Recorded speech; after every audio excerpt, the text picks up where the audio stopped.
fazendo, mas graças de Deus e o seu esforço, o nosso querido país vai crescendo. Por isso eu lhe trago um forte abraço do nosso sertão com sinceridade. Você juntamente com sua família, e Deus lhe dê vida e felicidade.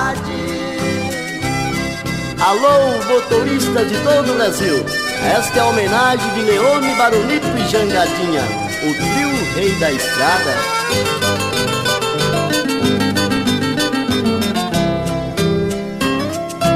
Irmãos motoristas, tenha São Cristóvão no seu caminhão, em sua jornada, para ele ser o seu protetor, e que continua em sua estrada. Ele é que livra vocês dos perigos, vocês no volante, ele é seu guia.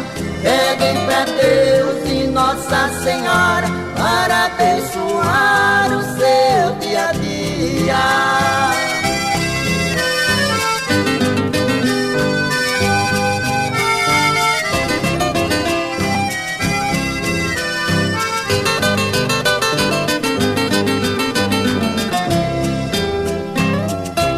Irmãos motoristas, percorre os estados, vão em toda parte levar o que tem, o mesmo buscando as colheitas da roça. E nesta rotina ele vai e vem, ele vai em frente com chuva ou com sol, vence a serração e a ventania, faz no volante, irmãos motoristas,